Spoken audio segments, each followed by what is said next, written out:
Here we are once again inside G2E. Brady Cannon on Sports Grid with you as we continue to roll out star-studded guests throughout the afternoon. Thank you for joining us, everybody. And thank you to Shawn Fluharty. He is the head of government affairs for Play and Go.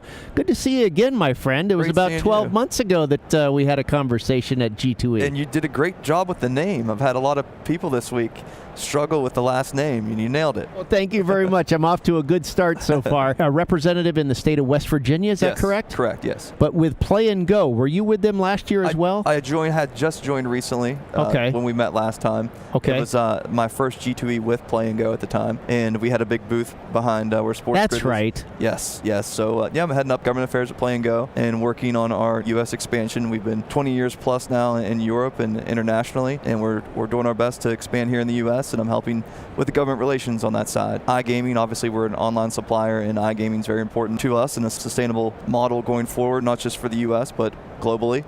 And we're helping lead the discussions, whether that be here at G2E this week on the education side when we were talking about sweepstakes casinos, or whether that was at the UN recently. I was at the UN with a group of individuals that were putting together a Better Gambling Forum, where we're focused on a sustainable gambling policy, global gambling policy that shrinks the black market and protects the consumer.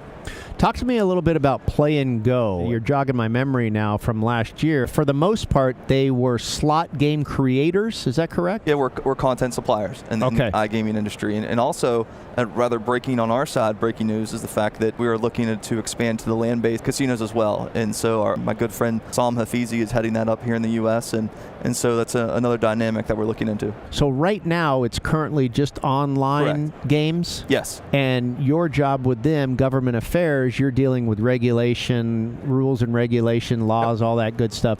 Lobbying as well? Working to help expand. And through my time working in the industry, I made a lot of connections and a lot of fires you have to put out when it comes to the gaming industry and things that are happening quickly.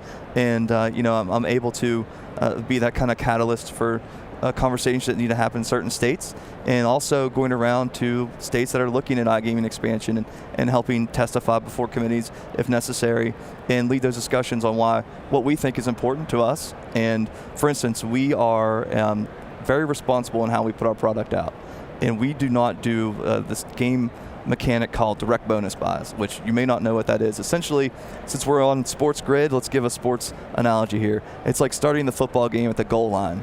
Okay. And going directly to the bonus game. Okay. And typically how that would work is, say you're playing, as you see these machines around here, but you're playing online. Say you're playing $1 a spin. You got this flashing bonus buy in your face. I'm going to hit that. And then it becomes $50 or $100 or $200. And that individual who was just paying $1 a spin is now taking more money out of their pocket.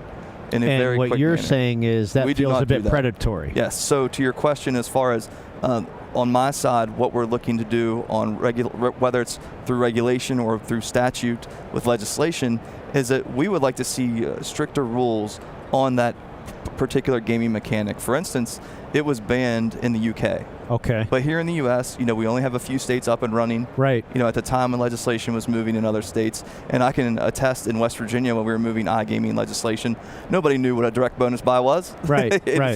So you start to learn as you become a more mature jurisdiction, and you start to learn about the industry more and where things are going right, and where maybe we could have some corrections involved. And so we're helping spur that debate, conversation, and real change. So wasn't it 8 states that have iGaming approved? 7 currently. 7 currently, okay. That pales in comparison to states that have legalized sports betting. Sure.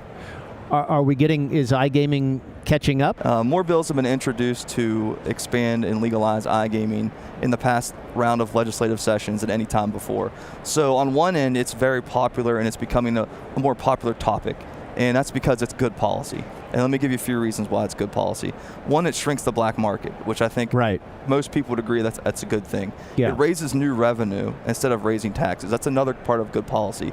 And thirdly, it helps protect the consumer if you have a regulated market versus the current black market that's running rampant, like sweepstakes casinos throughout the country. And what you're seeing now is many states are taking this, whether it's through the Attorney General, legislative process, cease and desist letters from their gaming commissions, they're going after the black market. And what's going to happen now that it's such a hot topic throughout the country, you're going to see a bigger push for iGaming in a regulated market because the cat's out of the bag at this point. Legislators realize this black market is growing exponentially. They're doing their best through attorney generals and other means to try to shrink it, but the best policy is a regulated market that protects the consumer, and that's through legal iGaming. It's Shawn Fluharty. He's the head of government affairs for Play and Go. Thanks again, Shawn. Have a great rest of your week. Thank you so much. Appreciate it.